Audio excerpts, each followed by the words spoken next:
उलमाए ज़बील एहतराम, खुसूसियत के साथ गुले गुलजार अशरफियत, हाज़रीन अहले सुन्नत व जमात, अस्सलामु अलैकुम व रहमतुल्लाहि व बरकातुहू। अल्हम्दुलिल्लाह अल्हम्दुलिल्लाहिल हन्नानिल मन्नान अल्लज़ी खलक़ल इंसान व अल्लमहुल बयान, वस्सलातु वस्सलामु अला रसूलिही सय्यिदिल इंसी वल जान व अला आलिही व अस्हाबिही ज़विल खैरि वल इहसान, अम्मा बअद। फ़अऊज़ु बिल्लाहि मिनश शैतानिर रजीम, बिस्मिल्लाहिर रहमानिर रहीम। लक़द जाअकुम रसूलुम मिन अनफुसिकुम अज़ीज़ुन अलैहि मा अनित्तुम हरीसुन अलैकुम बिल मुमिनीना रऊफ़ुर रहीम। क़ाल अल्लाहु तआला इन्नल्लाहा व मलाइकतहु युसल्लूना अलन नबी या अय्युहल्लज़ीना आमनू सल्लू अलैहि व सल्लिमू तस्लीमा। अल्लाहुम्मा सल्लि व सल्लिम अला सय्यिदिना मुहम्मदिन तनहल्लु बिहिल उक़द व तनफ़रिजु बिहिल कुरब व तुक़दा बिहिल हवाइज व तुनालु बिहिर रग़ाइब व हुस्नुल ख़वातिम व युस्तस्क़ल ग़मामु बिवजहिहिल करीम व अला आलिहि व सहबिहि फ़ी कुल्लि लम्हतिन व नफ़सिन बिअददि कुल्लि मालूमिन लक। सदक़ल्लाहु मौलानल अज़ीम। इसका इको बंद कर दो, इको बंद कर दो। अज़ीज़ान गिरामी, हाज़रीन महफ़िल मीलाद मुस्तफ़ा,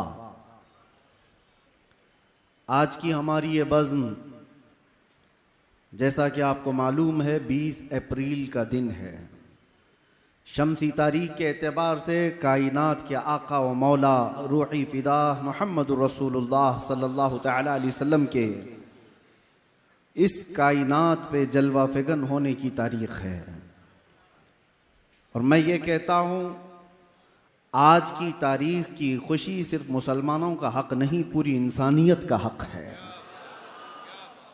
वो रसूल सिर्फ मुसलमानों के नहीं हैं, पूरी इंसानियत के लिए आए हुए हैं। इसीलिए कुरान ने ये नहीं कहा वमा अरसलनाका इल्ला रहमतल लिल मुमिनीन, बल्कि कुरान ये कहता है वमा अरसलनाका इल्ला रहमतल लिल आलमीन। महबूब, हमने आपको सारे जहानों के लिए रहमत बनाया है, सिर्फ मोमिनों के लिए नहीं। इसीलिए एक हिंदू शायर ने कहा था, और वहीं से हम शुरू कर रहे हैं, इश्क गर हो जाए तो चारा नहीं, इश्क गर हो जाए तो चारा नहीं, मोहम्मद पे सिर्फ मुसलमान का इजारा तो नहीं। मेरे अजीज़ों, अकल रखने वाले और समझ रखने वाले समझते हैं कि वो रसूल पूरी कायनात को एक इनकलाबी ज़िंदगी देने के लिए आए थे। इसीलिए गौर व फिक्र से मेरे आका की सीरत पढ़ने वाले यूं कहते हैं, सुबह तैबा में हुई बटता है बाड़ा नूर का, सदका लेने नूर का आया है तारा नूर का, आई नई हुकूमत सिक्का नया चलेगा, आलम में रंग बदला सुबह शबे विलादत। जिसने बहुत करीब से मेरे आका को देखा वो कहता है कि पूरी कायनात में अगर रंग बदला है तो वो मीलाद मुस्तफ़ा की बरकत से बदला है।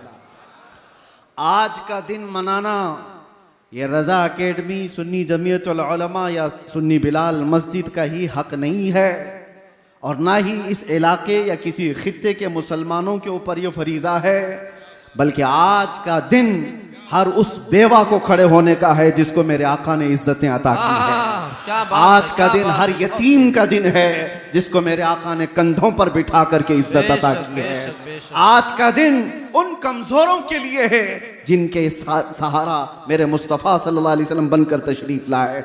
आज का दिन बूढ़ों का है, आज का दिन बेवाओं का है, आज का दिन फकीरों का है, आज का दिन पूरी कायनात की उन बच्चियों का है जिनको पैदा होते ही जिंदा दरगोर किया जाता था। औरतों की इज्जत देने वाला रसूल आज के दिन आया है। बेवाओं को शरफ बख्शने वाला रसूल आज के दिन आया है। जिनको लोग अपनी महफिलों में नहीं बिठाते थे, उनके साथ मेरे आका ने महफिलें सजा करके, इज्जतें दे करके दुनिया को बताया था कि कायनात में सिर्फ तुम आदम की औलाद हो, न किसी गोरे को काले पर फजीलत है, न किसी गोरे को काले पर और न किसी अरबी को अजमी पर, किसी को किसी पर फजीलत नहीं। बल्कि मेरे आका सल्लल्लाहु अलैहि वसल्लम ने फरमाया कुल्लुकुम मिन बनी आदम व आदम मिन तुराब, तुम सब मिट्टी से बनाए गए आदम की औलाद हो। पूरी कायनात को यकसां बनाने वाला, इक्विलिटी का हकीकत में दर्स देने वाला वो रसूल आज के दिन तशरीफ लाया है। आज पूरी कायनात को चाहिए था कि उस रसूल पाक सल्लल्लाहु तआला अलैहि वसल्लम का वो दिन मनाते। ये तासुब की निगाहें, ये तासुब के चश्मे जिन्होंने पहने, वो हुजूर से दुश्मनी करने लग गए। वरना हकीकत तो ये है मेरे अजीजों, गैर मुस्लिमों ने भी जब पढ़ा है, अंग्रेज मुअर्रिख है, उसने लिखा है पूरी कायनात में इंसान को इंसानियत क्या है पता चली है तो ये 20 अप्रैल के बाद पता चली है। ये हमने नहीं कहा, अंग्रेजों की लिखी हुई तारीख है। उस रसूल पाक सल्लल्लाहु तआला अलैहि वसल्लम के आने के बाद एक दो मैदान में नहीं, दुनिया के हर मैदान में इनकलाब आया। आज हम किसी रेवोल्यूशन को देख करके, इनकलाब को देखकर किसी एक शख्सियत को याद करते हैं। मिसाल के तौर पर यहाँ हिंदुस्तान में बहुत सारी शख्सियतें पहचानी जाती हैं। तहरीक आज़ादी को लेकर के जिन शख्सियतों को हम याद करते हैं, उनका मैदान है आज़ादी की तहरीक चलाना, हिंदुस्तान को अंग्रेजों से आज़ाद कराना। उनकी शख्सियतें मशहूर हैं, सब जानते हैं। वो हिंदुओं में भी है, मुसलमानों में भी है, क्रिश्चियनों में भी है। तो वो तहरीक आज़ादी उनका एक मैदान था, उसके वो इनकलाबी थे। कुछ वो लोग हैं जो जिहालत से निकाल करके इल्म के मैदान में एक इनकलाब लाने की कोशिश करते रहे। कुछ वो हैं जो बादशाहत को खत्म करके डेमोक्रेसी को लाना चाहते थे, जमहूरियत को, वो उनकी इनकलाबी शख्सियत है। कुछ वो हैं जो कम्युनिज्म को लाए। दुनिया का एक एक मैदान है जिसमें उन्होंने इनकलाब लाया। ये सिर्फ कायनात में तने तनहा मोहम्मदुर रसूलुल्लाह की जात है जो पैदा होने से लेकर कब्र में जाने तक इंसान की हर जरूरत में इनकलाब लाकर दिखाया। जब मेरे आका मदीने में तशरीफ लाए थे तो सिर्फ 6 लोगों को लिखना आता था, सिर्फ 6 लोग कलम पकड़ना जानते थे। 10 साल के बाद जब मेरे आका दुनिया से तशरीफ ले जा रहे थे तो 80,000 लोगों को लिखना आ चुका था। इल्म का इनकलाब इस दुनिया में इससे बड़ा कौन लाया है? मेरे अजीजों, एक सहाबी हैं, इनकलाब की बात आई है तो कहते या रसूल अल्लाह सल्लल्लाहु तआला अलैहि वसल्लम, ज़माने जाहिलियत की हमारी 2 चीज़ें ऐसी हैं जिसको याद करके हमें हंसी भी आती है और रोना भी आता है। कुछ बातें ऐसी हैं जिनको याद कर हम हंसते हैं, कुछ बातें ऐसी हैं जिनको याद कर हम रोते हैं। उस सहाबी ने जब ये कहा, मेरे आका सल्लल्लाहु तआला अलैहि वसल्लम पूछते हैं कौन सी बातें जिस पर तुम रोते हो और जिस पर तुम हंसते हो? वो सहाबी कहते हैं हंसने की बात तो ये है कि हमें अक्ल और शऊर नहीं, हमको किसने पैदा किया, हमारा राज़िक कौन है, हमारा खालिक कौन है, इसका शऊर नहीं था। तो हमने अफवाहों पर यकीन करते हुए अपने अपने खुदा बना लिए थे। आटे के खुदा बनाते थे और आटे का खुदा बनाकर सफर में भी लेकर के चलते थे। तवज्जो चाहता हूं। और वो सहाबी कहते हैं जब रास्ते में कभी खाना खत्म हो जाता तो हमारे खुदा का कभी हाथ तोड़ के खा लेते थे। आटे का तो था, खाने की चीज थी। कभी पैर तोड़ के खाते और ज्यादा भूख लगे तो गर्दन भी तोड़ के खा लेते थे। वो खुदाओं के साथ ये हश्र करते थे। वो सहाबी कहते हैं आज जब हमें ये बात याद आती है तो हंसी आती है कि हम जिसकी इबादत करते हैं उसी को तोड़ के खाते भी थे। और दूसरी बात वो सहाबी कहते हैं या रसूल अल्लाह सल्लल्लाहु अलैहि वसल्लम, वो बातें जो याद करके हमें रोना आता है। वो कहते हैं मेरे खुद की 5 बेटियां पैदा हुई हैं और हर बेटी को मैंने कब्र खोद करके दफन कर दिया। आखिरी बेटी बड़ी हो गई थी। मेरे सफर में जाने के वक्त, मैं तिजारत के सफर पर था, मेरी बीवी ने बताया नहीं और बेटी पैदा हो गई। माँ कैसे मारे? 4 बेटियों को तो मैं पैदा होते ही गर्दन मरोड़ कर खत्म कर चुका था। 5वीं थोड़ी बड़ी हो चुकी थी मेरे आने के बाद। फिर जब मुझे पता चला 5वीं भी बेटी है तो अब तो वो पहचानने लग गई थी। लेकिन मेरा दिल इतना सख्त था कि मैं उस पहचानने वाली और मुझे बाप कहकर पुकारने वाली बेटी को भी घसीटता हुआ ले गया और उसकी चीखों को नहीं सुना, कब्र खोदा और उसको जिंदा मैंने दफन कर दिया। उसकी चीखें मेरे कान को आज भी अंदर गूंजती हुई नजर आती हैं। रसूल पाक सल्लल्लाहु तआला अलैहि वसल्लम के पास वो आकर कहते हैं, जब जमाने जाहिलियत की यह बात हम याद करते हैं तो सेना कलेजा मुंह को आता है, दर्द होता है कि हमें अल्लाह ताला ने बेटियां दी थी तो हम ऐब समझते थे। किसी के घर में बेटी पैदा हो जाना यह ऐब था। या रसूल अल्लाह, आप जो तशरीफ लाए, आप जो तशरीफ लाए, मिंबर पर खड़े होकर मेरे मुस्तफा ने फरमाया जिसकी एक बेटी हो और वो उसे हुस्न अदब देकर सही जगह शादी कर दे, मेरे आका फरमाते मैं उसका हाथ पकड़ करके जन्नत में ले जाऊंगा। दुनिया वालों, आज भी सुनो, जो नाक भौं सकेड़ते हैं, आज भी बेटियों के पैदा होने पर आज भी अज़मत मुस्तफ़ा सल्लल्लाहु तआला अलैहि वसल्लम, एक बार पढ़ो तो समझ में आ जाए। हम हिंदुस्तान में रहते हैं, आपको पता है यहां पर कानूनी जुर्म है किसी के भी हमल के अंदर कोई चीज डॉक्टर बता दे। 5 महीने 6 महीने का जब हमल हो जाता है तो डायग्नोस किया जाता है, सोनोग्राफी होती है, सीटी स्कैन होते हैं, डॉक्टर्स इतना तो मालूम कर लेते हैं कि पेट में बच्चा लड़का है कि लड़की है। लेकिन पूरे हिंदुस्तान में आप देख लें ये गैर कानूनी मालूम करना, क्यों? इसकी वजह क्या है? हमने तो हमारे कुछ साथियों से पूछा इंग्लैंड वगैरह में, कहा कि वहां तो डॉक्टर्स बता देते हैं कि बच्चे के आने की तैयारी कर लें। कहा हमारे यहां तो बहुत बड़ा जुर्म है, हॉस्पिटल्स में लिखा हुआ होगा कि अगर पूछ भी ले तो उस पर कानूनी जुर्म का मुकदमा दायर हो सकता है, उस पर फाइन है कि पेट में क्या है। मैंने मालूम किया तो पता चला आज भी यहां पर हामिला औरतें जाकर डॉक्टर से पूछती हैं, अगर डॉक्टर ने बता दिया बेटी है तो वो हमल को गिराने की बात करती है। आज भी ये इस तरक्की याफ्ता दौर में जब ये बातें हैं, कानून क्यों है आज कि हमल के अंदर जो चीज मौजूद है पेट के अंदर बताना गैर कानूनी क्यों है? इसलिए कि आज भी वो मानसिकता के लोग मौजूद हैं जो पेट में बच्ची को पाते ही 5 महीने और 6 महीने का हमल अबॉर्शन करा दिया जाता है, गिरा दिया जाता है। और आज से 1400 साल पहले इस नहुसत को मेरे आका ने कदमों से रौंद दिया था। और एक नहीं, आपको यह भी मैं बताऊं, रसूल करीम सल्लल्लाहु तआला अलैहि वसल्लम के लिए एक बड़े दानिश्वर ने क्या खूब कहा, हुजूर बेटों के भी बाप हैं, हुजूर बेटों के भी बाप हैं, लेकिन बेटियों के बाप रहना सुन्नत, बेटों का बाप होना सुन्नत। होना और रहने में फर्क है। हुजूर बेटों के बाप तो हुए, लेकिन सारे 3 बेटे मेरे आका के पैदा हुए और बचपन में इंतकाल कर गए, लेकिन बेटियां 4 हुई और चारों जवान हुई और चारों जवान शादियां भी हुई। तो हुजूर की सुन्नत यह बताई गई, बेटियों का बाप रहना सुन्नत।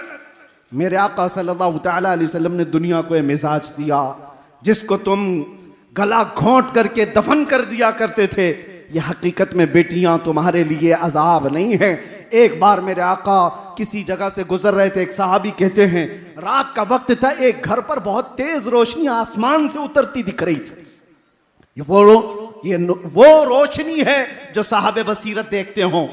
आसमान से किसी खास घर पर ही नूर का उतरना, रोशनी का आना देखा जा रहा था। उस सहाबी ने कहा, या रसूल अल्लाह सल्लल्लाहु अलैहि वसल्लम, इस एक घर पर ये रोशनी का मंजर कैसा दिखता है? मेरे आका ने क्या फरमाया, जाओ उस घर वालों से मालूम करना, 2 में से कोई एक चीज होगी उस घर के अंदर, 2 में से एक चीज होगी, या तो किसी यतीम बच्चे की परवरिश हो रही होगी या आज ही उनके घर में बेटी की पैदाइश हुई होगी। साहबी कहते जाकर मालूम किए तो उनके घर में बेटी की विलादत हुई थी। ये रहमत आलम सल्लल्लाहु तआला अलैहि वसल्लम ने बताया। आज हिंदुस्तान में मैं फख्र के साथ कहता हूं, हम उस रसूल के शहदाई हैं जिसने औरतों को वो बुलंद मकाम दिया। 1400 साल के बाद भी तुम नाक रगड़ करके भी अपनी बहनों को उस मकाम तक नहीं पहुंचा सकते। आज के जमाने में फिर मैं कहता हूं, ये कुत्ते हैं जो औरतों की इज्जत की बात करते हैं। कोई अपनी बहन को आज इज्जत देने वाला नहीं। ये वो तरक्की याफ्ता दुनिया है जहां आज भी एप्स्टीन फाइल खोले जा रहे हैं। औरतों की इज्जत पर डाका डालने वाले अगर औरतों की इज्जत की बात करें तो ये शर्म की बात है। ये ऐसी शैतान है जो फजर की नमाज की बात कर रहे हैं। इनके मुंह से औरतों की इज्जत अच्छी नहीं लगती है ही नहीं। रियल में जो इज्जतें दी हैं मेरे आका ने दी हैं। और शादी भी मेरे आका ने फरमाई तो सबसे पहले 25 साल की उम्र में 40 साला बेवा खदीजतुल कुबरा से निकाह फरमाया, जब औरतों को बेवा होना भी एक अपशगुन कहला जाता था। आज भी है, आज भी। हम तो बहुत बदल चुके, लेकिन यहां तो सती की रस्म भी थी। हिंदुस्तान में सती की रस्म भी हुआ करती थी। शोहर अगर मर जाए तो औरत को साथ में जला दिया जाता था, उसको जीने का हक नहीं था। थोड़ा अपग्रेड हुआ जमाना तो फिर यह कहा गया कि चलो उसको जलाया नहीं जाएगा, जंगलों में छोड़ दिया जाए। अब और अपग्रेड हुआ तो इतना कह दिया गया कि ठीक है, बनाओ संगार सब निकाल दिया जाए, किसी एक खास जगह में उसको रख दिया जाए, विधवा को कहीं अच्छी महफिलों में आने ना दिया जाए। कोई भी महफिल में आएगी तो अपशगुन है, काम बुरे हो जाएंगे। ये दुनिया का तस्वुर था। औरत का बेवा होना क्या उसके हाथ में है? क्या वो अपने इख्तियार से बेवा बनी है? किसी का शौहर कभी भी मर सकता है, उसका उसमें क्या कसूर है? लेकिन जिंदगी भर वो ये ऐब सहती रहती थी। आज भी बहुत सारी जगहों पर उनको मुआशरे से अलग किया जाता है, मगर मेरे मुस्तफ़ा सल्लल्लाहु अलैहि वसल्लम ने एक नहीं 9 बीवियां ऐसी निकाह फरमाई जो बेवा थी या मुतल्लका थी। मेरे आका सल्लल्लाहु ताला अलैहि वसल्लम ने ये जो इज्जत अता फरमाई, औरतों की बात मैं कर रहा हूं, ये तो एक हिस्सा है।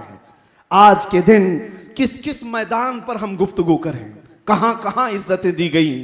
औरतों की इज्जत पर बात इसलिए कर रहा हूं कि आज जरूरत है। हमारा वो दीन नहीं जहां पर 12 साल की बच्ची को बलात्कार करने वाला भी हुकूमत के तख्त पर बैठ करके मजे ले रहा हो, वो दीन नहीं है। ये दीन तो ये मेरे आका सल्लल्लाहु ताला अलैहि वसल्लम ने फरमाया, नजरों को भी उठाओगे तो नजर का जिना है। और ये भी नहीं है कि मुसलमान औरतों की इज्जत है।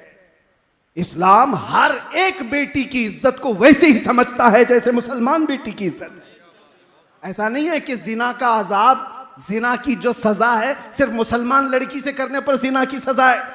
किसी भी घर की बेटी के साथ अगर किसी ने ज्यादती की तो सजा वही है। वो चाहे हिंदू की बेटी हो, चाहे वो यहूदी की हो, चाहे ईसाई की बेटी हो। ये इस्लाम ही है जो सारी बेटियों को एक सम्मान देता। यहां पर तफरीक नहीं है, इज्जतों की बात आए और मुसावात का दर्स देने वाला वो रसूल आज के दिन तशरीफ लाया है। औरतों को तो चाहिए था कि आज के दिन मेरे आका सल्लल्लाहु ताला अलैहि वसल्लम की अजमत के नारे लगाती। ये वो औरतें हैं जो आज भी 5 जेवर सब औरतों के यहां अक्सर पाए जाते हैं ना, देखे होंगे आप, गले में नेकलेस, दोनों हाथों में चूड़ियां, दोनों पैरों में पायल, तकरीबन सब औरतें पहनती हैं। तारीख आप पढ़ करके देखो, यूनान की उस वक्त की पॉश हुकूमतें भी और पहले के दौर की हुकूमतें भी ये मीटिंग करती थी औरत को इंसान समझा जाए कि नहीं समझा जाए। और उस दौर में बाज लोगों ने कहा कि ठीक है ये इंसान है, लेकिन इसको साथ में अगर कहीं ले जाना है बाजार में तो 5 जंजीरें पहनाकर, एक गले में, 2 हाथों में और 2 पैरों में 5 जंजीरें डाल करके औरत को बाजार ले जाया जाता था। औरत की यह हैसियत थी। मेरे मुस्तफा सल्लल्लाहु अलैहि वसल्लम ने इन जंजीरों को तोड़ा और उन जंजीरों को औरतों की जेवर बना दिया गया। शक्ल तो बाकी है लेकिन जंजीर नहीं है। औरतों को इज्जत इस कायनात पर जिसने दिया है वो मेरे मुस्तफा ने अता किया है, रसूल करम सल्लल्लाहु ताला अलैहि वसल्लम ने अता किया है। अजीजा ने गिराम वखार, आज इसलिए भी मैं बात कर रहा हूं कि 2 चीजें बहुत बड़ी सख्त हैं दुनिया में, औरत और दौलत। इस पर कंट्रोल अक्सर लोग खो जाते हैं, यहीं से तो गुमराही आती है। इन 2 चीजों की लिमिटेशन मेरे आका ने जो तय की है वो कितनी बेहतरीन है। मदीने की एक यहूदी औरत है, चिट्ठी लिखती है अबू बकर सिद्दीक रज़ियल्लाहु ताला अन्हु जब खलीफा वक्त हैं, कहा कि मैं मदीना छोड़कर यमन जाना चाहती हूँ मेरे खानदान के पास, मुझे यहाँ सेफ नहीं लगता, सब मुसलमान हैं, मैं जाना चाहती हूँ। सिद्दीक अकबर ने उसका रास्ता नहीं रोका, कहा कि ठीक है जा सकती है, लेकिन तन्हा औरत है, कौन जाए इसके साथ। 2 जवान सहाबा को साथ में कर दिया कि यमन तक इस खातून को पहुंचा कर क्या हो। अब वो औरत और डर गई। मुसलमानों के बारे में जो एक परसेप्शन है, एक बना बनाया हुआ है, प्रोपेगेंडा है कि औरतों को देखेंगे तो ये पागल हो जाएंगे, कुछ भी कर लेंगे। दुनिया ने इस तरह से बना रखा है, हकीकत में खुद गंदे हैं। 2 जवान सहाबा को उस औरत के साथ कर दिया गया। औरत को ऊंट पर बिठाया गया है, कजावा सजा है। दोनों जवान चलते हुए जा रहे, यमन तक जाना है मदीने से। जहां जहां चौकियां आती, चेकिंग पॉइंट आते, ये दोनों नौजवान बात करते, खलीफा अव्वल सिद्दीक अकबर की मेहमान है, यमन जा रही है, ऊपर नहीं देखा जाता, रास्ते खोल दिए जाते। कई दिन की मसाफत के बाद जब यमन पहुंचते हैं तो वो खातून कहती है, कई दिन का सफर कर लिया मदीने से यमन तक। वो औरत कहती है, मैं खुदा को शाहिद बनाकर कहती हूं, एक बार भी इन दोनों नौजवानों में से किसी ने मेरी तरफ आंख उठाकर नहीं देखा नहीं। जब मैं उतरती, जब मैं चढ़ती, जब मेरी हाजतें होती तो ये नौजवान अपना चेहरा फेर लेते, एक बार भी इन्होंने देखा नहीं। यमन पहुंच करके वो अपने खानदान को जमा करती है और कहती है, मैं तो ये सोच रही थी मदीना अब सेफ नहीं है, मैं अपने खानदान के पास आ जाऊं, लेकिन ऐलान करती हूं, ऐ मेरे खानदान वालों, मैं भी वापस मदीने जा रही हूं, तुम भी वापस मदीने आ जाओ। औरतों की इज्जत अगर कहीं महफूज है तो वो दामन मुस्तफा में महफूज है।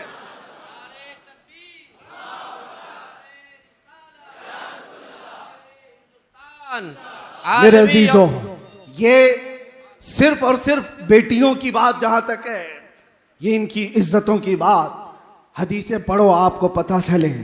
बेटी होने पर मेरे आका ने शफाअत की बात फरमाई, बहन हो तो फरमाया उसकी गायबाना भाई के हक में दुआएं ऐसी कबूल होती हैं जैसे काबे के पास कबूल होती है। माँ हो तो उसके कदमों में जन्नत है। बीवी हो तो एक लुकमा उसे खिलाया तो सदक़े का सवाब।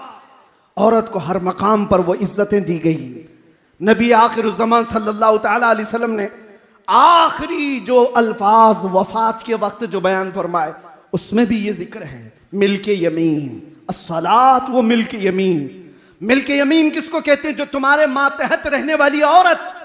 मेरे आका ने फरमाया उनका ख्याल रखना, उनके साथ ज्यादती ना हो, उनके साथ जुल्म ना हो। और हुजूर अकरम सल्लल्लाहु तआला अलैहि वसल्लम की सीरत आप पढ़ो, 10 बीवियां जो एक साथ रही, 10 बीवियां, और मुख्तलिफ रिवायात में जो 11 है तादाद, वो आगे पीछे किसी के इंतकाल के बाद, हजरत खदीजा जब तक थी तो कोई और बीवी नहीं थी, बाकी 10 बीवियां जब तक थी, एक भी बीवी ने कहीं कोई रिवायत नहीं बयान की कि हुजूर ने किसी पर हाथ उठाया, किसी ने नहीं कहा। हुजूर पाक सल्लल्लाहु तआला अलैहि वसल्लम ने सख्त मिजाज के साथ उनको तकलीफ दी हो? कभी नहीं। रसूल करीम सल्लल्लाहु तआला अलैहि वसल्लम 10 बीवियों के साथ जो मुआशरती जिंदगी गुजार करके दिखाए हो, यहां तो 2 बीवियां रख नहीं पाता कोई। और वैसे भी हमारे ऊपर इल्जाम है कि 4 वाले हैं, मियाँ एक नहीं संभलती, 4 की बात की है। लेकिन रहमत आलम सल्लल्लाहु तआला अलैहि वसल्लम ने औरतों जैसी फितरत और सिफत जिसके अंदर है, अरे सब औरतों के अंदर एक नस्वानी सिफत सबके अंदर होती है। वो उम्महातुल मोमिनीन थी, रसूलुल्लाह की बीवियां थी, लेकिन थी तो औरत। और हदीसों में इसका जिक्र भी है। हजरत आयशा की बारी में हुजूर सल्लल्लाहु तआला अलैहि वसल्लम उनके घर हैं। हजरत ज़ैनब दूसरी बीवी हैं, उन्होंने गोश्त का एक ऐसा सालन बनाया जो हुजूर को बहुत पसंद था। उन्होंने सोचा आज मेरे घर में हुजूर तो आएंगे नहीं, बारी आयशा के घर है। थोड़ा सा सालन उन्होंने अपनी खादिमा को दे करके भेजा, आयशा के घर रसूलुल्लाह सल्लल्लाहु अलैहि वसल्लम, ये सालन हुजूर को पसंद है, पहुंचाओ। औरत होती है, खादिमा लेकर के आई। हजरत आयशा ने पूछा ये कहां से आया? कहा ज़ैनब के यहां से, कोनी मार के गिरा दिया। आज मेरे पास है रसूलुल्लाह, और मेहमान नवाजी जियाफत जो कुछ भी होगी वो आयशा के घर से होगी। मुख्तसर सी ये छोटी मोटी बातें हैं, औरतों के अंदर तो होती ही हैं। अरे 2 के दरमियान मसावात करना एक बड़ा चैलेंज होता है। मेरे मुस्तफा ने 10 बीवियों के साथ मसावात करके कायनात को दिखाया। ये कौन कर सकता है? जो रहमत आलम हो। ये वही कर सकता है जो रियलिटी में कहता भी हो और करता भी हो। दुनिया को औरतों के हुकूक बताने वाला खुद कभी बीवी ना रख सकता हो, और वो दुनिया को पाठ पढ़ा रहा है औरतों की इज्जतों के लिए। एक बात आप समझ करके चलें, इस्लाम रियलिटी की बात करता है, हकीकत की बात करता है। औलाद की बात जहां तक आए, मुस्तफ़ा करीम सल्लल्लाहु ताला अलैहि वसल्लम ने औलाद के लिए जो फरमाया, और उसके अलावा मसावात की जहां तक बात आए, मैं कुल मिलाकर के आज के दिन की एक अजमत बताऊं। आज के दिन बहुत सारे इनकलाब आए, इल्म का इनकलाब, इंसानों के उरूज और इर्तिका का इनकलाब, जिहालत से निकालने का इनकलाब, बुराइयों से बाज लाने का इनकलाब। अरे वो सहाबा जो ईमान लाने से पहले उनके हालात ये थे कि वो शराब नोशी और क़िमारबाजी में फख्र करते थे। 50-50 साल पुरानी शराब जमा करके पीने का रिवाज था। 50 साल पुरानी शराब नशा ज्यादा करती है, लेकिन एक फरमाने रसूल था जिसने उनकी जिंदगियां बदल डाली।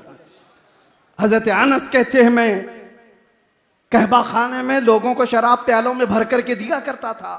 एक शाम ऐसी आई कि मदीने में ऐलान हुआ, अल्लाह के रसूल ने फरमाया, मुसलमानों आज से शराब हराम हो गई।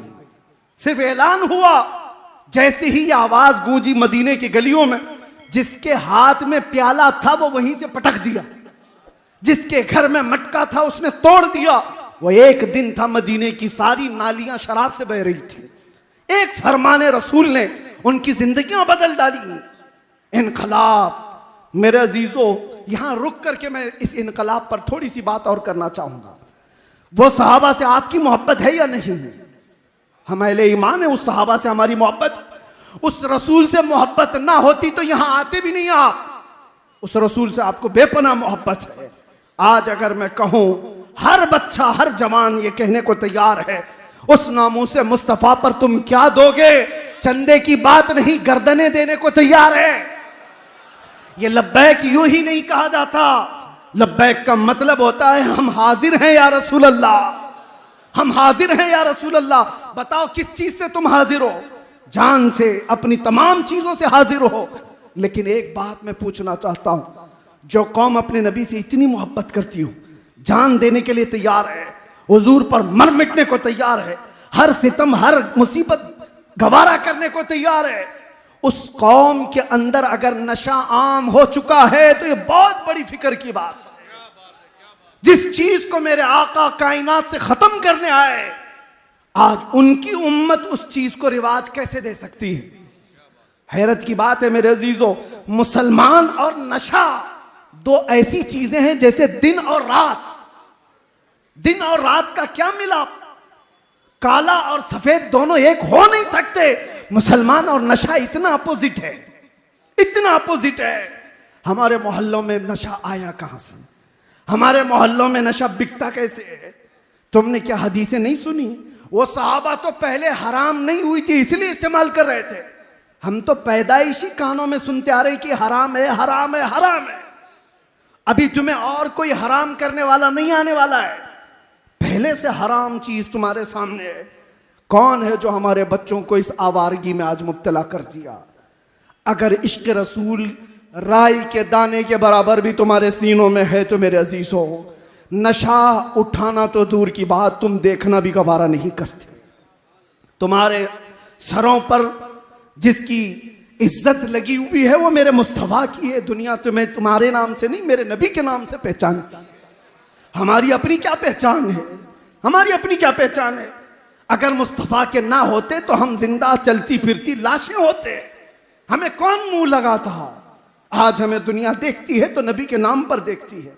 इस नाम का इतना तो भरम रख लेते, इस नाम की इतनी तो लाज रख लेते कि मुस्लिम मोहल्ले में कम से कम नशा नहीं आता। वैसे तो पूरे मुल्क को नशा से पाक होना चाहिए, लेकिन खास तौर पर जब भी डिपार्टमेंट वाले और खास तौर पर नारकोटिक वाले जब बात करते हैं तो ये कहते हैं कि आपके लोग ज्यादा नशा में हैं, आपके लोग ज्यादा नशा में हैं। इसके दो कारण हो सकते हैं, दो वजह हो सकती हैं।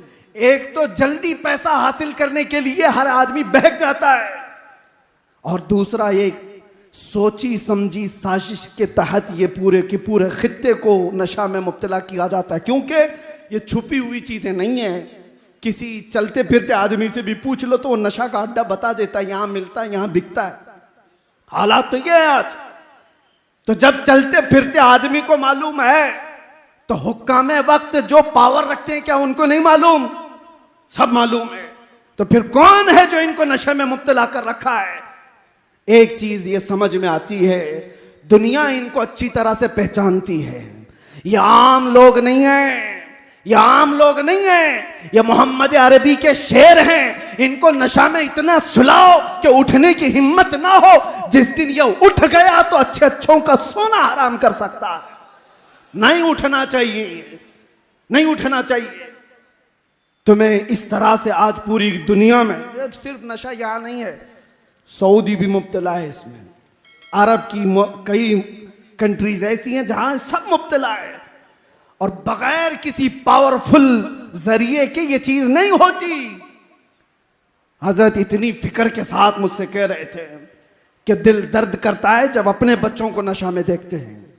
और जिस इलाके में ये आप लोग हैं, हजरत यहां पर है, ये इलाका तो मशहूर से मशहूर होता जा रहा है, मशहूर से मशहूर होता जा रहा है।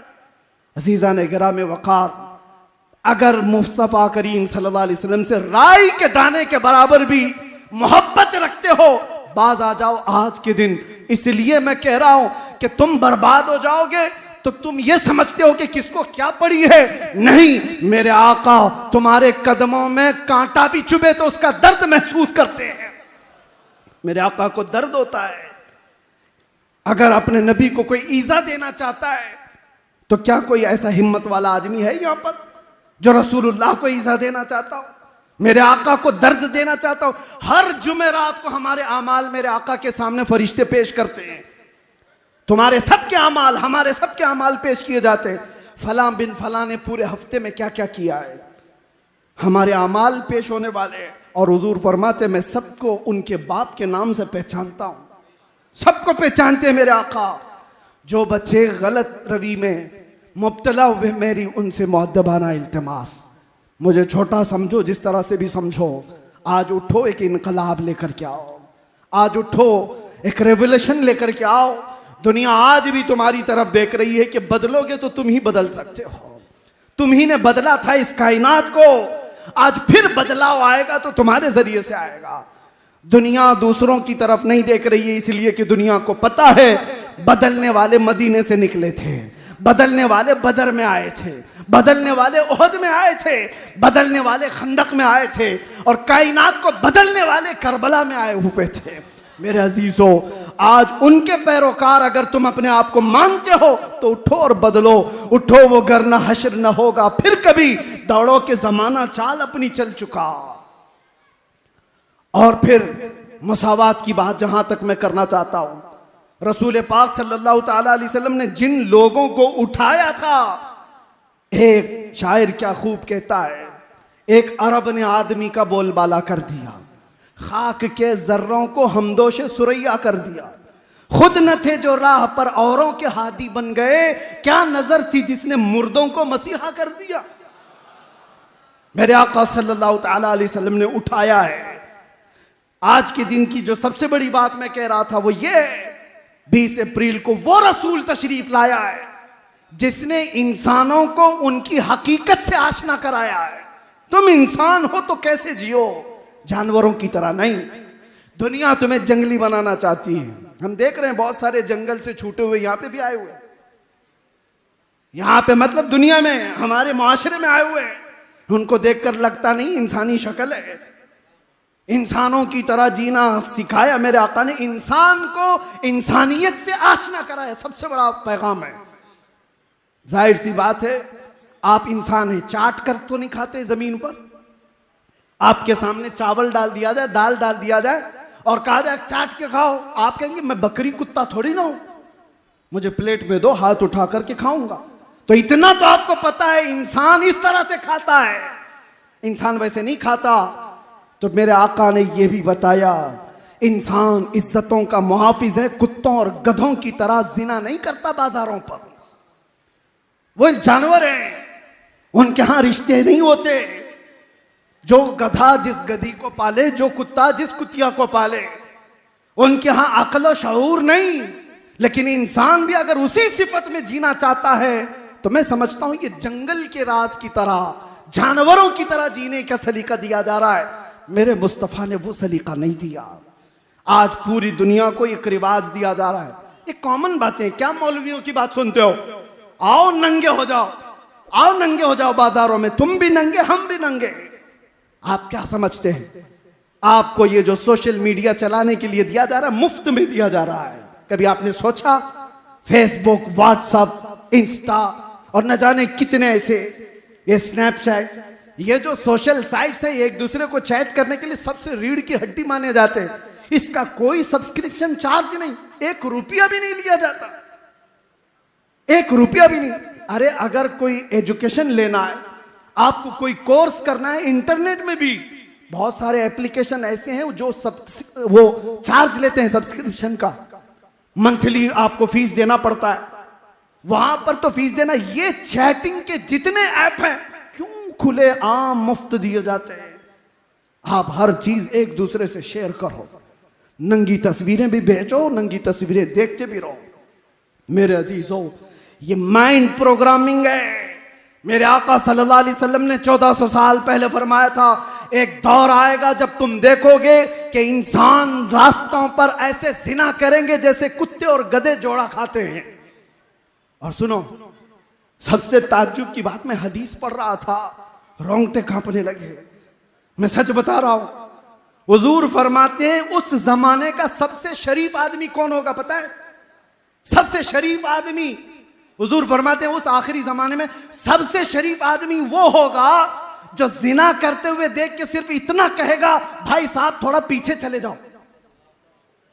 इतना कहेगा वो कि दीवार पीछे चले जाओ भाई, उसको सबसे शरीफ आदमी समझा जाएगा। ये मेरे आका ने आखिरी जमाने की अलामतें बताई। ये दुनिया वो मिजाज दे चुकी है। आज कोई मौलवी बोले इन नौजवानों को तो सब उस पे बरस पड़ेंगे। कौन से जमाने के मौलाना हो आप? क्या लड़कियों से बात करना कोई ऐब की बात है? एक नहीं, हम 70 लड़कियों से रोज बात करते हैं, रोज छोड़ते हैं। दुनिया ने तुम्हें इसकी आदत डलवा दी। ये इतना नॉर्मल कर दिया गया, कॉमन कर दिया गया कि किसी की इज्जतें कुछ नहीं होती। और फिर मैं कहता हूं, तुम अपनी बहनों की इज्जत की फिक्र क्यों करते हो जब दूसरों की बहनों पर रात की तारीकी में डाके डालते हो? क्यों अपनी बहनों की इज्जत की फिक्र? बल्कि वो दौर भी आ जाएगा जहां से दुनिया शुरू हुई थी। मेरे अजीजों, अब वो दौर भी तुम देखोगे कि बहनों को खुद ही लोग बाजारों में ला देंगे। बाप अपनी बेटियों को खुद लेकर के आएगा बाजार में। हमने मिस्र में देखा है, आज से तकरीबन 17 साल हो गए मैं आकर के भी। उस वक्त जब अभी सोशल मीडिया का दौर नहीं था, दरियाए नील पर नाचती हुई लड़कियां, ताज्जुब होता कि उधर से गाड़ी गुजर जाए तो आंखें बंद कर लें। लेकिन किसी साथी ने कहा कि ये तवाइफें नहीं है, ये नाचने वालियां नहीं है, ये फैमिली के साथ आई हुई लड़कियां हैं, उनके माँ बाप सामने बैठे हुए हैं। हैरत होती है, बाप लेकर के आता है। और ये किसी मैं अरे गैर मुल्क की बात नहीं कर रहा, मुसलमान मुल्क की बात कर रहा हूं। हमने बगदाद में, इराक में भी ये सारे हरकतें होती हुई देखी हैं कि अब जमाना नंगा हो जाएगा। और इस तरह से तुम्हें आज मशहूर कर दिया गया कि तुम नेकियों को सुनना भी नहीं चाहते। आज कोई भी मौलाना कहे तो उसको फौरन बंद कर दो। अरे इसका मत सुनो। कोई चुटकुले सुनाने वाला हो, शादियों की बात करने वाला, औरतों की बात करने वाला, उसको वायरल करो, खूब सुनो उसको। मजेदार मुफ्ती है, मजेदार मौलवी है।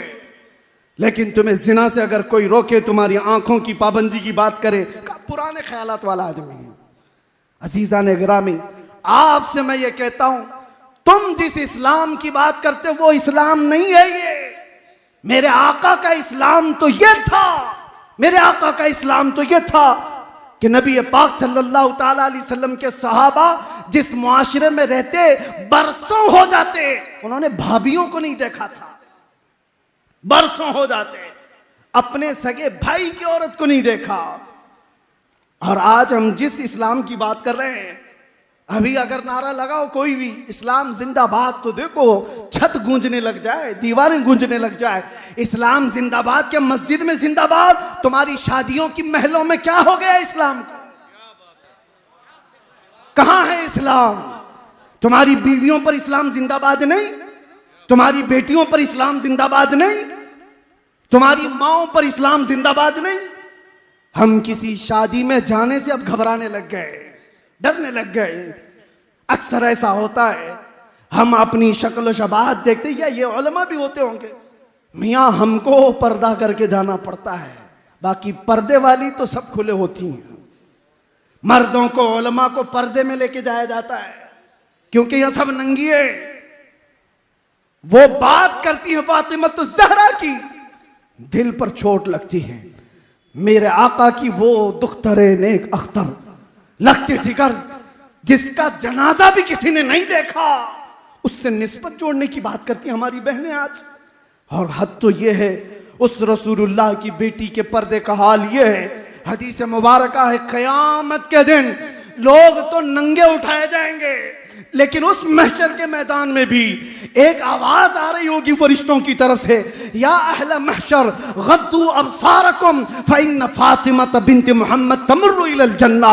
ऐ महशर वाले, अपनी आंखें नीची कर लो, मोहम्मद की बेटी फातिमा जन्नत की तरफ जा रही है। उस दिन भी ऐलान होगा। और हमारी औरतें हों, उनसे निस्बत जोड़ने की बात करती हैं। ये बेहयाई का दौर।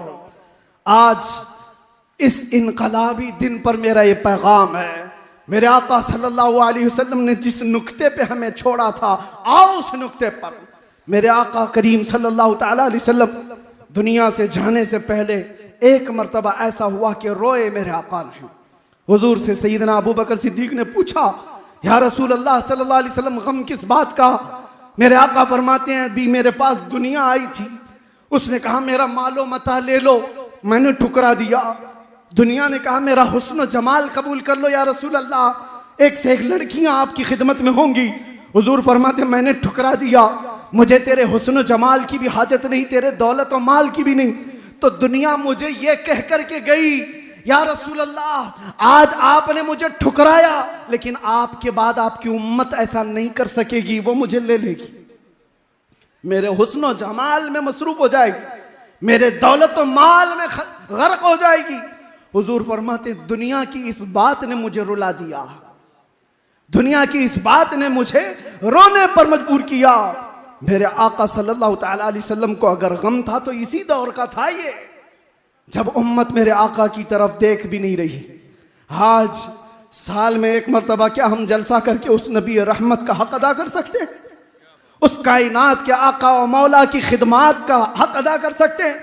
जिंदगी भर सज्जे शुक्र अदा करने के बाद भी मेरे मुस्तफा के निकले हुए आंसू के कतरे का भी हक पूरी उम्मत नहीं अदा कर सकती, पूरी उम्मत नहीं अदा कर सकती। जो न भूला हम गरीबों को रजा, याद उसकी अपनी आदत कीजिए। आज मेरा पैगाम सिर्फ ये, मैं दर्द दिल के साथ कहता हूं, दुनिया तुम्हें देख रही है और मेरे नबी के नाम से देख रही है, और आज तुम यहां पर कहते हो मुझे देख करके मैं जो चीखता चिल्लाता हूं, मेरे ऊपर बड़ी पाबंदियां जो कुछ भी लगाने की कोशिशें की जा रही, इसलिए कि जज्बात का मुकर्रिर बना, इसलिए सिर्फ कि लोग हुजूर की शान रिसालत में भौंकने लग गए। और मैं कभी इसके दर पर्दा सोचता हूं, आखिर ये कुत्ते भौंकने तक आए क्यों? इनको यहां तक का रास्ता दिया किसने? मेरे आका को इन्होंने देखा नहीं, हुजूर को समझा नहीं, सोशल मीडिया उठा करके नबी को गालियां देने लग गए। इनके पीछे जब रीजन तलाश किया जाता है तो ये बदअमल मुसलमान नजर आते हैं, इनको देख करके वो नबी को गालियां दे रहे हैं। मुसलमान ऐसे होते हैं इसलिए इनका नबी ऐसा होगा।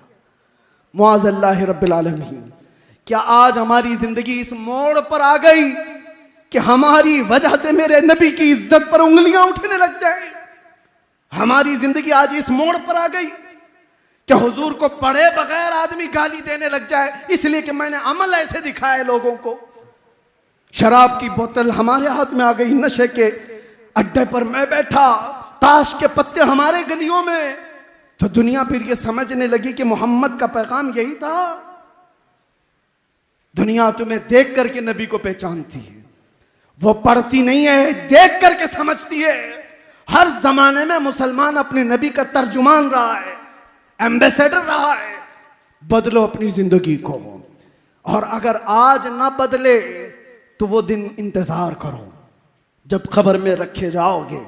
बुजुर्गों ने फरमाया, फरिश्ते सवाल करेंगे तेरा रब कौन है, तेरा दीन क्या है। तीसरा सवाल मेरे नबी को दिखा कर कहेंगे। अक्सर अइम्मा ने कहा कि रसूलुल्लाह कब्र में आएंगे, कब्र में तशरीफ लाएंगे, तुम्हारा यकीन है या नहीं? मेरे आका हुजूर कब्र में आएंगे, यकीन है?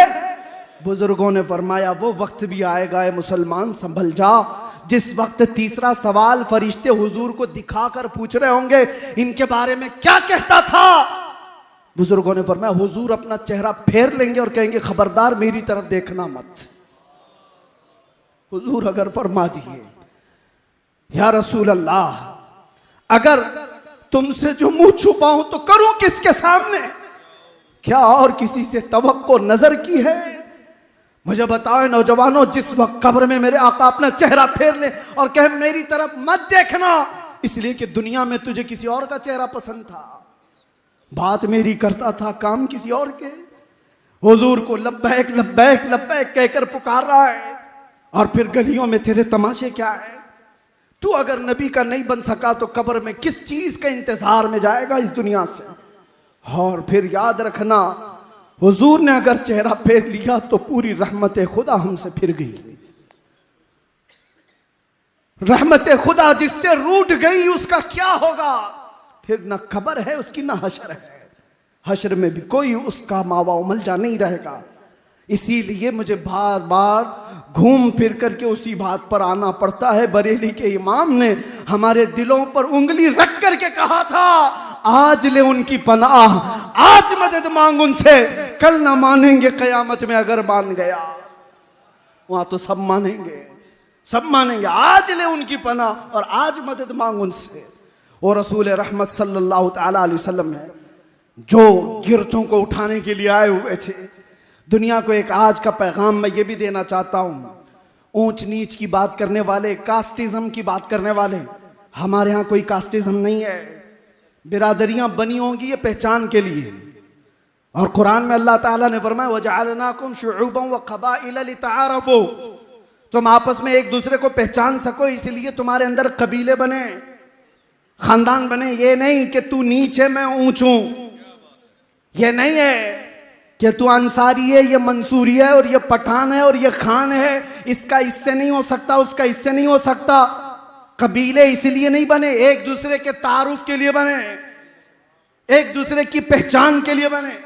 अब सुनो, मैं हदीस रसूल बताता हूं।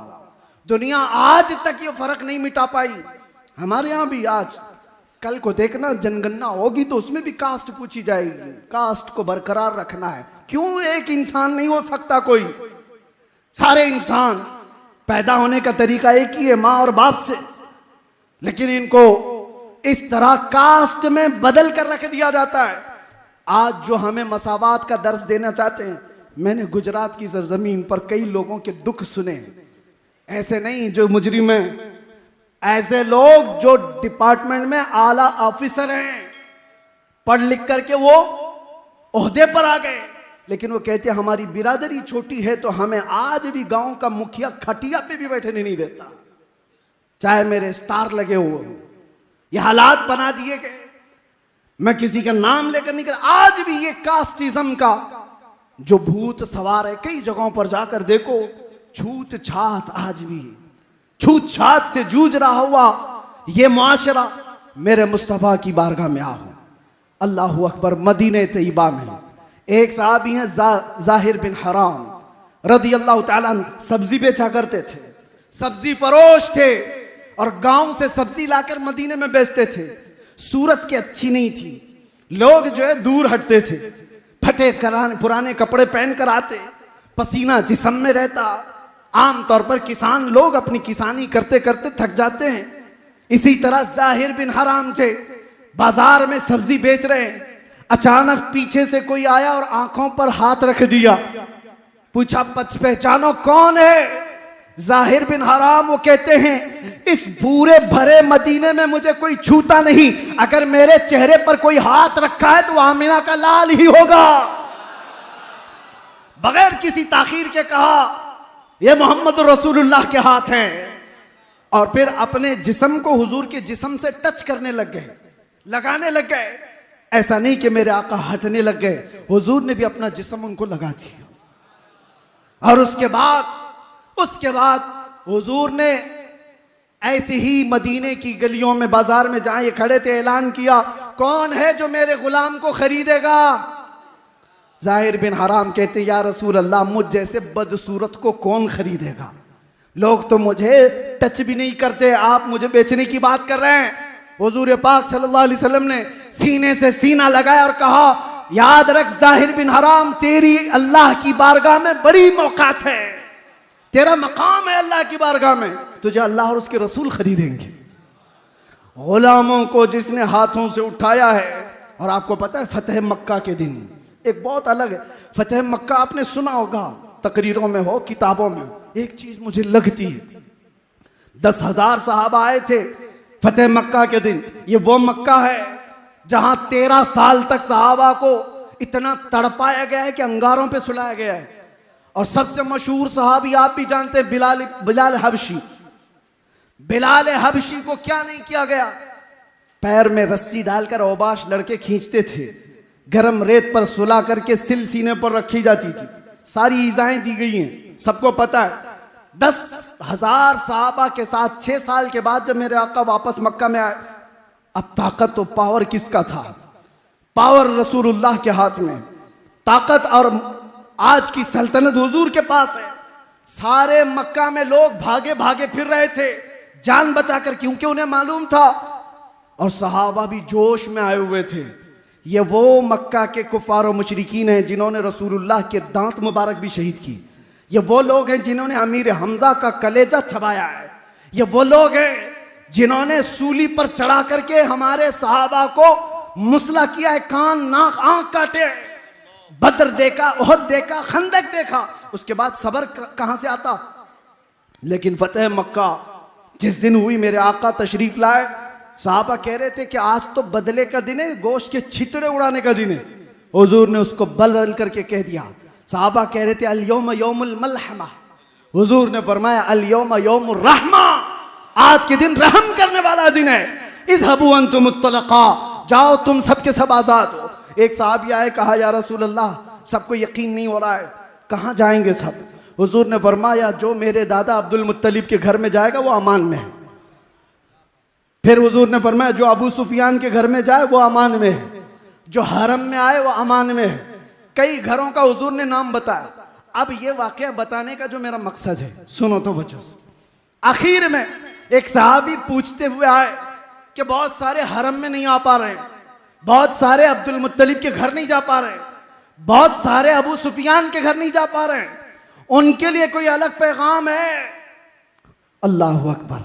अब मेरी इस गुफ्तगू का मतमह नजर, मकसूद नजर, हुजूर ने ऐलान फरमाया किसी रास्ते पर एक डंडा लगाकर झंडा गाड़ो बिलाल हबशी के नाम का, बिलाल के नाम का झंडा। कहा कि ये क्या होगा? कहा जो इस झंडे के नीचे आएगा उसको अमान दी जाएगी। अरे वहां सिद्दीक अकबर भी थे, फारूक आजम भी थे, उस्मान गनी, हैदर कर्रार, बड़े अजिल्ला साहबा हैं। लेकिन फतेह मक्का के दिन एक झंडा बिलाल हबशी के नाम का लगाया गया और कहा गया आ जाओ, इसके नीचे जो आएगा वो अमान। दुनिया को मेरे आका ने बताया जिसको तुम पैरों में डाल करके खींचते थे रस्सियां, जिसको सीने पर सिल रख करके इजाएं देते थे, आज तुम्हें अगर अपनी जान बचानी है तो उसके झंडे के नीचे आना होगा। और तुमने जिसको गुलाम गुलाम गुलाम कहा था, आज वो तुम्हारी जानों का मुहाफिज झंडा लेकर खड़ा है। गुलामी से मेरे आका ने नजात दी थी। ये इसीलिए मैंने शुरू में कहा खाक के जर्रों को जिसने हमदोश सुरैया कर दिया। रसूल करीम सल्लल्लाहु तआला अलैहि वसल्लम ने इंसानियत की बराबरी का जो ऐलान फरमाया, आप देखें।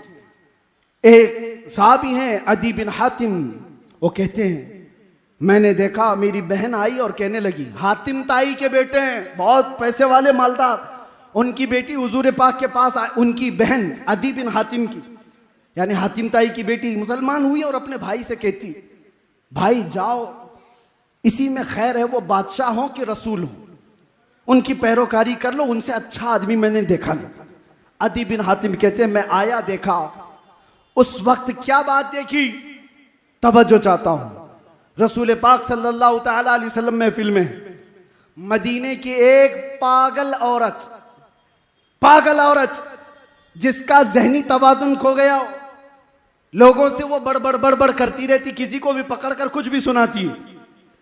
ऐसी पागल औरतों से तो हर कोई दामन बचाता है।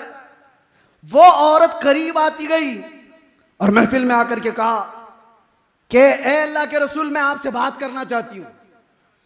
पागल औरत है, मेंटल केस जिसका है। और सहाबा बचाने लग गए, हटो। रसूलुल्लाह सल्लल्लाहु अलैहि वसल्लम से सहाबा कहते हैं, या रसूल अल्लाह, ये बदजुबान औरत है, कुछ का कुछ बोल जाती है, कहीं आपकी शान में ये बदजुबानी ना करे, नाज़ेबा कलमात ना कहे। हुजूर ने सहाबा से क्या कहा जानते हो? हटो, उसे आने दो, मुझे पता है मदीने में कोई उसकी नहीं सुनता, अगर मैं भी ना सुनूं तो वो किसको सुनाए? वो रहमत आलम आए थे सुनने के लिए, और वो पागल औरत हुजूर को उठा ले जाती है। साहबा कहते हैं हुजूर उठ करके गए उसके साथ, कहती है अकेले में बात करना चाहती हूँ। हुजूर ने कहा ठीक है, अकेले में बात। और वो पता नहीं क्या क्या सुनाती रही।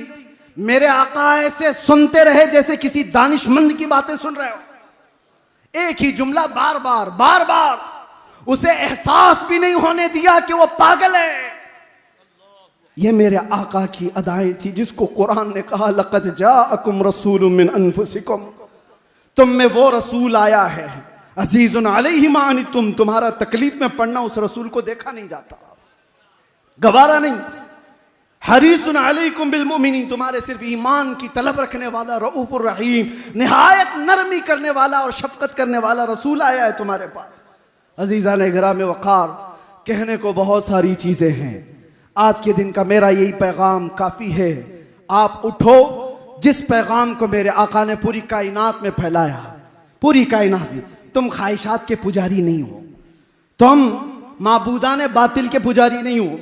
एक फ़र्क मैं आपको बताऊं, एक फ़र्क, लोग जो है ये समझते हैं बुतों की पूजा करने वाले ये मुशरिक है, एक खुदा को छोड़कर दूसरे खुदाओं की इबादत करने वालों को मुशरिक कहते। लेकिन कुरान ये कहता है साथ में, अरअयत मन इत्तखज़ इलाहहु हवा, ऐ रसूल क्या आपने नहीं देखा उन लोगों को जो अपनी ख्वाहिशों की इबादत भी करते हैं, ख्वाहिशात को माबूद बना लिया है। नौजवानों, तुम्हारे दिल में जो बात आए उस पर अमल कर लेना जरूरी नहीं होता।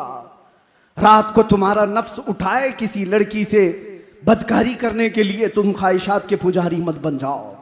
तुम रसूल रहमत सल्लल्लाहु अलैहि वसल्लम के पैरोकार हो, याद करना तुम्हारा रब तुम्हें देख रहा है। यअलमु खाइनतल अयुनि वमा तुख्फी सुदूर, तुम्हारी आंखों की खयानत को भी वो जानता है, तुम्हारे दिल में गुजरने वाले हालात से भी वो बाखबर है।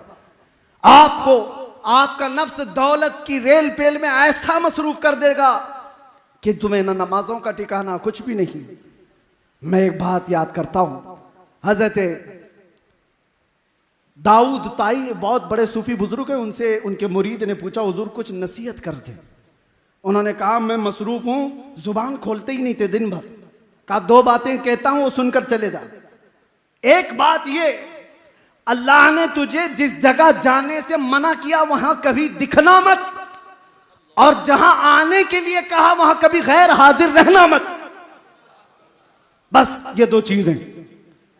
अल्लाह ने जहां जाने से मना किया वहां कभी दिखना मत, और जहां आने का हुक्म दिया वहां कभी गायब रहना मत। बस ये दो चीजों पर पूरी जिंदगी चला लो। आज आपके लिए भी ये पैगाम है, तुम अपने चेहरे के साथ वहां कभी ना दिखो जहां मेरे रसूल को पसंद नहीं, वहां कभी ना दिखो जहां रसूल रहमत सल्लल्लाहु तआला अलैहि वसल्लम की इज्जत पर उंगली उठ सकती है, और वहां हर दम दिखो जहां मेरे नबी की आंखों की ठंडक है।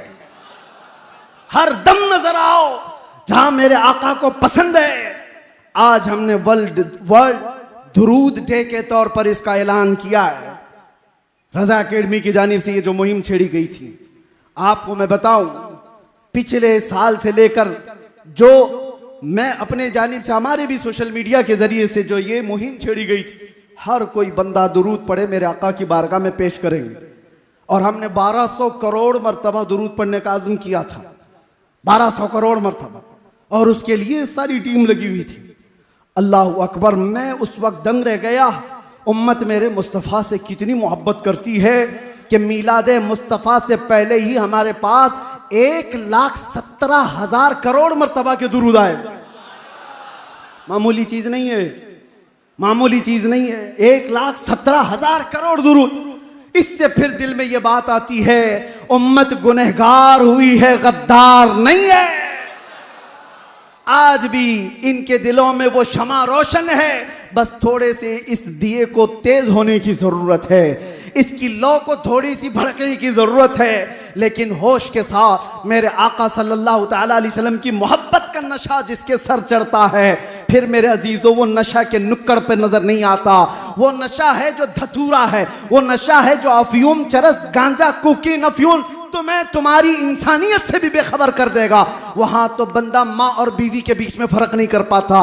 उस नशेड़ी को देखो आप जो जमीन और आसमान को फर्क नहीं कर पाता। जमीन नीचे ऊपर दिखती है उसे, आसमान नीचे दिखता है। लेकिन इश्क मोहम्मदी में जो सरशार होता है, अरे वो कायनात का इमाम होता है। उसकी जुबान से निकलने वाले अल्फाज, हम चरसियों को भी देखते हैं, अगर मैदान में या रास्ते पे पड़े हुए कुछ बकरे हैं तो लोग उनको देखते नहीं, सुनते नहीं, गुजर जाते हैं, ये चरस के नशे में बकरा है, पता नहीं क्या बोल रहा है। लेकिन इश्क मोहम्मदी में जब कोई बोलता है, ये नशा तो ऐसा है कि सारे कानों को उस बरेली की तरफ फेर देता है और पुकार पुकार कर नशे इश्क मोहम्मदी में सरशार इमाम इश्क मोहब्बत यूं कहता है, सरवर कहूं कि मालिक मौला कहूं तुझे, बाग़े खलील का गुले ज़ैबा कहूं तुझे, अल्लाह रे तेरे जिस्म मुनव्वर की ताबिशें, ऐ जाने जा मैं जाने तजल्ला कहूं तुझे। उसकी आंखों में कोई और जलवा दिखता ही नहीं, जो दिखता है वो सिर्फ अपने महबूब का जलवा दिखता है। मैं तुम्हें दावत देता हूं वो नशा तो कर लो एक बार कि जहां नजर उठाओ ये कहने पर आमादा हो जाओ, सर ताब कदम है तने सुल्तान ज़मन फूल,